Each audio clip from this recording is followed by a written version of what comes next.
नमस्कार दोस्तों और स्वागत है आप सभी का करंट अफेयर अपडेटेड के इस यूट्यूब चैनल पर, जहां पर आज हम डिस्कस करने वाले हैं 12 फेब 2021 के इंपॉर्टेंट इवेंट्स के बारे में। चलिए लेक्चर की शुरुआत करते हैं और सबसे पहले देख लेते हैं कि आज हमें कौन कौन से इंपॉर्टेंट टॉपिक्स को कवर करना है। आज सबसे पहले हम डिस्कस करेंगे मोशन ऑफ थैंक्स के बारे में, फिर हम डिस्कस करेंगे गगनयान मिशन के बारे में, उसके बाद हम डिस्कस करेंगे ट्रूपैक्स 21 के बारे में और लास्ट में हम डिस्कस करेंगे ब्रीच ऑफ प्रिविलेजेस के बारे में। शुरुआत करते हैं पहले आर्टिकल के साथ जो कि रिलेटेड है मोशन ऑफ थैंक्स से। मोशन ऑफ थैंक्स होता क्या है, इसको थोड़ा सा डिटेल में समझने की कोशिश करते हैं। आर्टिकल में हम इसे और ज्यादा डिटेल में डिस्कस करेंगे, पहले थोड़ा सा बेसिक आइडिया ले लेते हैं ताकि आपको कंटेक्स्ट समझ में आ जाए। ठीक है, देखिए क्या होता है। सबसे पहले प्रेसिडेंट जो होते हैं वो पार्लियामेंट में जाकर एक स्पीच देते हैं। ओके, प्रेसिडेंट जब पार्लियामेंट में अपनी स्पीच दे चुके होते हैं, उसके बाद क्या होता है, उनकी स्पीच के ऊपर डिस्कशन होता है पार्लियामेंट में। जो भी मेंबर्स होते हैं पार्लियामेंट के, वो अपने अपने पॉइंट ऑफ व्यू सामने रखते हैं। उसके बाद जब सारे मेंबर्स अपने पॉइंट ऑफ व्यू सामने रख चुके होते हैं, उसके बाद क्या होता है, जो स्पीच दी गई है प्रेसिडेंट के द्वारा, उस स्पीच के ऊपर वोटिंग होती है। उस वोटिंग को मोशन ऑफ थैंक्स बोला जाता है। ठीक है, तो अभी रिसेंटली प्राइम मिनिस्टर ने अपने पॉइंट ऑफ व्यू सामने रखे, यानी कि उन्होंने कमेंट किया प्रेसिडेंट की स्पीच के ऊपर। उन्होंने जो एड्रेस दिया था प्रेसिडेंट ने, उसके ऊपर अपना जो भी पॉइंट ऑफ व्यू था उन्हें रखना था, वो उन्होंने रखा है। और थोड़े से डिटेल में डिस्कस करते हैं। प्रेसिडेंट का जो एड्रेस है वो कॉन्स्टिट्यूशन के आर्टिकल 87 में मेंशन है। ये किस बात का क्या मेंशन, इस बात मतलब क्या लिखा हुआ है आर्टिकल 87 में, तो यहां पर लिखा हुआ है प्रेसिडेंट जो है वो 2 बार, ठीक है, it provides 2 special occasions on which president address a joint sitting. यानी कि प्रेसिडेंट का जो एड्रेस होता है वो कहां पर दिया जाता है, जॉइंट सिटिंग। यानी कि यहां पर लोकसभा और राज्यसभा दोनों के ही मेंबर पार्टिसिपेट करते हैं, एक साथ प्रेसिडेंट अपनी स्पीच डिलीवर करते हैं। ठीक है, अब यहां पर 2 बार लिखा हुआ है, 2 स्पेशल ओकेजन्स मेंशन है। कब कब, जब जनरल इलेक्शंस होंगे, उसके बाद जो नई लोकसभा का फॉर्मेशन होगा, उसका जो फर्स्ट सेशन होगा उसको एड्रेस करने का काम प्रेसिडेंट करेंगे। उसके साथ साथ ईयर का पहला जो भी सेशन होगा उसको भी एड्रेस प्रेसिडेंट करेंगे। ऑलराइट, ठीक है। प्रेसिडेंट पार्लियामेंट को बुलाने का, समन करने का काम करते हैं। ठीक है, जो स्पेशल एड्रेस वगैरह वो एक एनुअल फीचर होता है। उसके साथ साथ प्रेसिडेंट के एड्रेस से पहले कोई और बिजनेस यानी कि कोई और काम पार्लियामेंट में नहीं होता, किसी और टॉपिक के ऊपर डिस्कशन नहीं होता। सबसे पहले प्रेसिडेंट जाएगा, एड्रेस करेगा, उसके बाद बाकी के सारे काम होंगे। ज्वाइंट सिटिंग की बात करें तो ज्वाइंट सिटिंग बुलाई जाती है, बोथ द हाउसेस असेंबल होते हैं एक साथ। ठीक है ना, राज्यसभा लोकसभा दोनों ही जहां पर जाकर मीट करते हैं। मान लीजिए, सपोज कीजिए कि अगर ऐसा कुछ हो जाए, लोकसभा जो है वो डिसॉल्व कर जाए। आपको पता होगा राज्यसभा तो कभी डिसॉल्व होती नहीं है, राज्यसभा में मैटर्स हमेशा डिस्कस होते रहते हैं। इस कंडीशन में क्या होगा, तो इस कंडीशन में प्रेसिडेंट चाहे तो क्या कर सकता है, राज्यसभा के सामने जाकर एड्रेस कर सकता है, या फिर राज्यसभा जो है बिना प्रेसिडेंट के एड्रेस पर भी काम कर सकती है। ओके, जो लोकसभा के फॉर्मेशन के बाद पहला स्पीच होती है प्रेसिडेंट की, वो कब होती है, जब सारे के सारे मेंबर्स जो होते हैं वो अपनी ओथ वगैरह ले चुके होते हैं और स्पीकर जो होता है वो असाइन हो जाता है। उसके बाद प्रेसिडेंट अपना एड्रेस देते हैं। ठीक है, प्रेसिडेंट के एड्रेस में किन बातों को डिस्कस किया जाता है, तो प्रेसिडेंट देखिए, प्रेसिडेंट कुछ नहीं करते, अपने मन से कोई बात वहां पर जाकर नहीं बोलते हैं। गवर्नमेंट क्या करती है, उनको एक स्पीच प्रिपेयर कर दे देती है ऑलरेडी। प्रेसिडेंट को उसी स्पीच को ले जाकर पार्लियामेंट के सामने रखना होता है। उस स्पीच में गवर्नमेंट की जो पुरानी पॉलिसीज रही हैं, ठीक है ना, उन्होंने कैसा परफॉर्म किया है, उनके क्या रिव्यूज रहे हैं, उसको प्रेसिडेंट सामने रखते हैं। उसके साथ साथ गवर्नमेंट की आने वाली पॉलिसीज क्या क्या होने वाली हैं उसे भी प्रेसिडेंट पार्लियामेंट के सामने रखते हैं। ठीक है, हम ऑलरेडी डिस्कस कर चुके हैं क्या प्रोसीजर होती है। पहले प्रेसिडेंट जाके अपनी स्पीच देते हैं, ठीक है, उसके बाद उसके ऊपर डिस्कशन वगैरह होता है और फिर मोशन ऑफ थैंक्स वगैरह जो है वो रखा जाता है, उसके ऊपर वोटिंग वगैरह होती है। क्या सिग्निफिकेंस है मोशन ऑफ थैंक्स का, अगर मोशन ऑफ थैंक्स फेल हो जाता है, ठीक है, अगर ये पास नहीं हो पाता है, तो ऐसा माना जाएगा कि गवर्नमेंट की डिफीट हो गई है। ठीक है, और गवर्नमेंट को रिजाइन करना पड़ सकता है। गवर्नमेंट को कब कब सिचुएशन में रिजाइन करना पड़ सकता है, अगर मनी बिल जो है वो रिजेक्ट हो जाता है तब, उसके साथ साथ सेंसर मोशन जो है वो पास हो जाता है तब भी गवर्नमेंट को रिजाइन करना पड़ सकता है, ठीक है। अगर कोई वाइटल इश्यूज के ऊपर गवर्नमेंट की डिफीट हो जाती है और कट मोशन पास हो जाता है, ये सारे इश्यूज होते हैं, ये सारे मोशंस होते हैं जब गवर्नमेंट डिफीट हो जाती है, ओके। इसके बाद क्या हो सकता है, नॉन कॉन्फिडेंस मोशन पास किया जा सकता है लोकसभा में। चलिए आगे बढ़ते हैं और डिस्कस करते हैं हमारा अगला इंपॉर्टेंट आर्टिकल जो कि रिलेटेड है गगनयान मिशन के बारे में। Recently union minister of science and technology उन्होंने क्या इंफॉर्म किया है कि जो हमारा गगनयान मिशन है वो कब लॉन्च होगा, तो वो लॉन्च होगा 2022-23 के बाद, इस टाइम ड्यूरेशन के बाद हमारा ये मिशन गगनयान मिशन लॉन्च होगा। रिसेंटली मतलब ये जो मिशन है वो नेक्स्ट ईयर लॉन्च होना था, ठीक है, 2020 के टाइम पर या फिर दिसंबर 2020 के टाइम पर लॉन्च होना था, बट कोविड के कारण इसको थोड़ा सा पुश कर दिया गया इस लिमिट को। इस मिशन के बारे में अगर डिस्कस करें तो किसके द्वारा लॉन्च किया जाना है गगनयान मिशन, ये इंडियन स्पेस रिसर्च ऑर्गेनाइजेशन यानी कि इसरो के द्वारा लॉन्च किया जाना है। गगनयान मिशन के अंडर टोटल 3 फ्लाइट्स भेजी जाएंगी ऑर्बिट में, उनमें से जो 2 फ्लाइट्स होंगी वो अनमैन्ड होंगी यानी कि उनमें कोई भी ह्यूमन बींग्स नहीं होंगे, और जो 1 फ्लाइट होगी उसमें ह्यूमन बींग्स होंगे। टोटल 3 लोगों का ग्रुप यहां पर भेजा जाएगा जिनमें से 2 मैन होंगे और 1 वुमेन होगी, ओके। अर्थ का सर्कल लगाएंगे हमारे एस्ट्रोनॉट्स जाकर, 300 से लेके 400 किलोमीटर की जो एल्टीट्यूड है वहां पर जाकर ये काम होगा और 5 to 7 डेज इसमें लगेंगे, ठीक है, यानी कि 5 to 7 डेज तक हमारे एस्ट्रोनॉट स्पेस में रहने वाले हैं। इस लॉन्च के लिए GSLV Mark 3 का यूज किया जाएगा, ठीक है, और उसके साथ साथ लॉन्च व्हीकल Mark 3 इसी को बोला जाता है, इस लॉन्च व्हीकल का यूज होना है।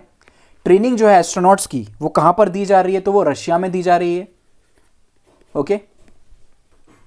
चलिए सिग्निफिकेंस की बात करें कि इस मिशन से हमें क्या सिग्निफिकेंस है, क्यों ये हमारे लिए इंपॉर्टेंट है, तो सबसे पहले तो इन्हांसमेंट देखने को मिलेगा पूरी दुनिया के सामने, एक इमेज इंडिया की अच्छी रहेगी कि इंडिया उन एलाइड देशों के ग्रुप में आ जाएगा जिन्होंने मैन मिशन को स्पेस में भेजा है, ठीक है।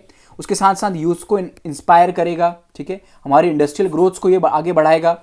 इसके साथ साथ स्पेस, इन स्पेस जो है उसके अंदर क्या किया जा रहा है, प्राइवेट पार्टिसिपेशन को इंक्रीज किया जा रहा है स्पेस सेक्टर में, उसमें भी हमें इंप्रूवमेंट देखने को मिल सकता है।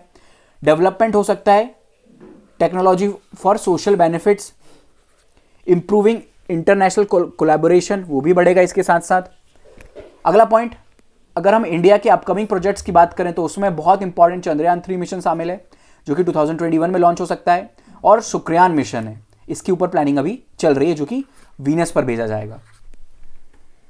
चलिए आगे बढ़ते हैं और डिस्कस करते हैं हमारा अगला इंपॉर्टेंट टॉपिक जो कि रिलेटेड है ट्रोपैक्स 21 से। ट्रोपैक्स 21 क्या है, इंडियन नेवी की ये एक्सरसाइज है, ये bilingual theatre level operational readiness exercise है, ठीक है। अभी ये चल रही है, रिसेंट जारी है ये, और कब तक चलेगी, तो फेब के 3rd वीक तक ये कंटिन्यू रहेगी। इस बार की थीम की अगर हम बात करें तो ट्रोपैक्स की थीम क्या है इस बार, combat ready credible and cohesive force. बहुत इंटरेस्टिंग थीम है इस बार की। इसमें इस एक्सरसाइज में कौन कौन पार्टिसिपेट करता है, तो इंडियन नेवी पार्टिसिपेट करती है, कोस्ट गार्ड पार्टिसिपेट करता है, marine police of 13 coastal state participate करते हैं, और यूनियन टेरिटरीज की जो पुलिस फोर्सेज होती हैं वो इसमें पार्टिसिपेट करती हैं। ऐसी ही कुछ मिलती जुलती एक और एक्सरसाइज है जिसका नाम है सी विजिल, जो कुछ दिनों पहले ही हमने डिस्कस की थी, ठीक है। उसके बाद सी विजिल के बाद एम्फेक्स 21 होती है। लोकेशन की बात करें तो एक वास्ट इंडियन ओशन रीजन जो है उसको ये कवर करता है, ठीक है। क्या मकसद है इस एक्सरसाइज को कंडक्ट कराने का, तो to promote stability and peace, ठीक है, सारे एक्सरसाइज का मकसद यही रहता है। कोस्टल डिफेंस सेटअप, कोस्ट में जो डिफेंस सेटअप है उनको देखा जा सके, और कॉम्बैक्ट रेडीनेस, अगर कोई कॉम्बैक्ट वगैरह की कंडीशन आ जाती है तो क्या हम उसके लिए तैयार हैं, इन सब चीज़ों पर परखा जाता है। चलिए आगे बढ़ते हैं और इसके बाद डिस्कस करते हैं हमारा अगला इंपॉर्टेंट आर्टिकल जो कि रिलेटेड है ब्रीच ऑफ प्रिविलेजेस से। ब्रीच ऑफ प्रिविलेजेस का क्या मतलब होता है और क्यों ये रिसेंटली न्यूज़ में है, इसको हमें डिस्कस करना है। तो रिसेंटली न्यूज़ में इसलिए है क्योंकि बीजेपी के एक मेंबर ऑफ पार्लियामेंट है जिनका नाम है पीपी चौधरी। इन्होंने क्या किया है, एक नोटिस जारी किया है ब्रीच ऑफ प्रिविलेज मोशन को स्टार्ट करने के लिए। किसके अगेंस्ट? तो तृणमूल कांग्रेस की जो एमपी हैं महुआ मोइत्रा, उनके अगेंस्ट। ठीक है, क्या किया था महुआ मोइत्रा ने? तो इन्होंने जो हमारे former chief justice of India हैं मिस्टर रंजन गोगोई, उनके अगेंस्ट कुछ कमेंट किए थे। एक्चुअली उनके अगेंस्ट कुछ कमेंट नहीं किए थे। आपको याद होगा पहले क्या हुआ था, कुछ दिनों पहले ही जब Ranjan Gogoi chief justice of India हुआ करते थे, तो उनके ऊपर सेक्सुअल मिसकंडक्ट के एलिगेशंस वगैरह लगाए गए थे। ठीक है ना, तो उसी बात का जिक्र किया गया महुआ मोइत्रा के द्वारा अपनी पार्लियामेंट्री स्पीच में। ठीक है, तो कंटेस्ट क्या है? आर्टिकल 121 के अकॉर्डिंग कॉन्स्टिट्यूशन में जो सिटिंग जजेस होते हैं या फिर फॉर्मर सिटिंग जजेस होते हैं, चाहे सुप्रीम कोर्ट हो चाहे हाई कोर्ट हो, उनके कंडक्ट के बारे में डिस्कशन नहीं हो सकता हमारे पार्लियामेंट में। यह बोला जाता है आर्टिकल नंबर 121 के अकॉर्डिंग। ठीक है, तो इसी क्लॉज का यूज करके, इसी आर्टिकल का यूज करके उनके against breach of privileges motion के लिए नोटिस दिया गया है। ठीक है, अब रही बात प्रिविलेजेस क्या होती हैं। देखिए, प्रिविलेजेस का मतलब होता है being a member of parliament, आपके पास जो राइट होते हैं, जो इम्यूनिटीज होती हैं, ठीक है, जो आप इंजॉय करते हो, उन्हें ही प्रिविलेजेस बोला जाता है। इसके अंडर एक बहुत इंपॉर्टेंट पॉइंट आता है, अगर आप जब तक पार्लियामेंट में आपने अगर कोई ऐसा स्टेटमेंट दिया है, ठीक है, तो उसके एक मिनट रुक जाइएगा जरा।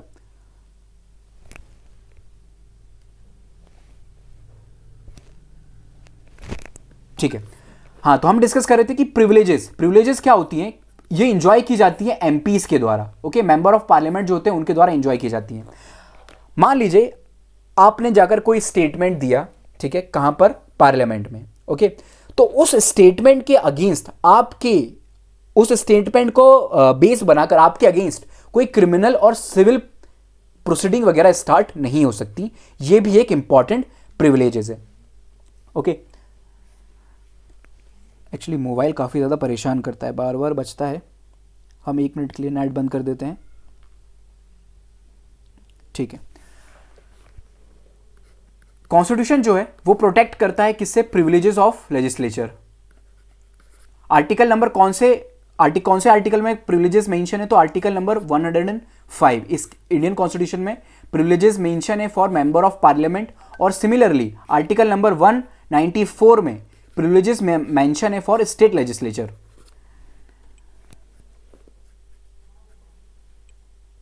ठीक है, अब वो कौन सी एक्टिविटीज हो सकती है जिन्हें ब्रीच ऑफ प्रिविलेजेस माना जा सकता है, यानी कि आपने अपनी हद से बाहर जाकर काम किया है। देखिए, ऐसा कुछ स्पेसिफिकली कॉन्स्टिट्यूशन में मेंशन नहीं है, बट डे टू डे जो भी एक्टिविटीज पार्लियामेंट में होती रहती हैं उसके अकॉर्डिंग कुछ कुछ बातें सामने आई हैं।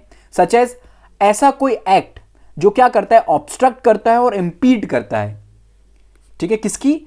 जो लेजिस्लेचर हो, स्टेट लेजिस्लेचर हो या फिर पार्लियामेंट हो, उसकी फंक्शनिंग को, ठीक है, उसकी फंक्शनिंग को डिस्टर्ब करता है, या फिर कोई भी ऐसा मेंबर है या फिर ऑफिसर है any such house, the discharge of its duty, उसके अगेंस्ट जाता है। ठीक है ना, उसको अपनी ड्यूटी को डिस्चार्ज नहीं करने देता है। उसके साथ साथ हैज अ टेंडेंसी डायरेक्टली और indirectly to produce such a result is treated as a breach of privileges. उसके साथ साथ it also is a breach of privilege and contempt of house of the speech to print और publish. अगर आप ऐसा कुछ publish वगैरह कर लेते हो, पंपलेट वगैरह निकाल के ले आते हो जो कि क्या करते हैं? हाउस की प्रोसीडिंग्स को इंपैक्ट डालते हैं, तब उसे ब्रीच ऑफ प्रिविलेज कंसीडर किया जा सकता है। सच एज आप क्या कर रहे हो? पेपर वगैरह थ्रो कर रहे हो, मार पीट करने लग जाओ, तो वो सारी क्या होती है? ब्रीच ऑफ प्रिविलेजेस के अंदर काउंट किया जाता है। अब होता क्या है कि अगर चलिए मान लीजिए नोटिस वगैरह इशू हो गया, तो उसके बाद क्या होगा? तो देखिए, नोटिस इशू होने से कोई फर्क नहीं पड़ता। जैसे कि अभी क्या हुआ, नोटिस इशू हुआ मोइना मोइत्रा के द्वारा, उनके अगेंस्ट कोई प्रोसीडिंग वगैरह स्टार्ट नहीं की गई।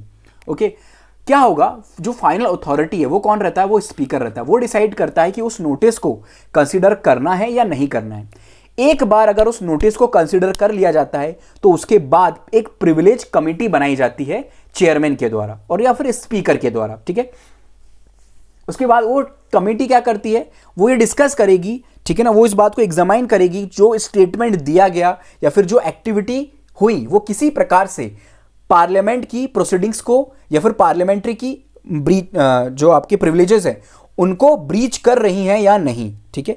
अगर आप पाए जाते हो कि हां आपने क्या किया है, ब्रीच ऑफ प्रिविलेज किया है, तो ये जो कमिटी होती है वो क्वासी जुडिशियल पावर्स होती हैं, यानी कि ये आपको पनिश भी कर सकते हैं, ठीक है। पनिशमेंट में क्या होगा, कुछ दिनों के लिए हो सकता है आपको डिस्क्वालीफाई कर दिया जाए प्रोसीडिंग से, आपको बाहर निकलने को बोल दिया जाए, ये सारी एक्टिविटीज यहां पर हो सकती हैं। So that was the lecture guys. उम्मीद है आपको ये लेक्चर पसंद आया होगा। अगर आपको ये लेक्चर पसंद आया है तो प्लीज कमेंट करके हमें जरूर बताएं, वीडियो को लाइक करें। Thank you so much for the discussion. Have a good day.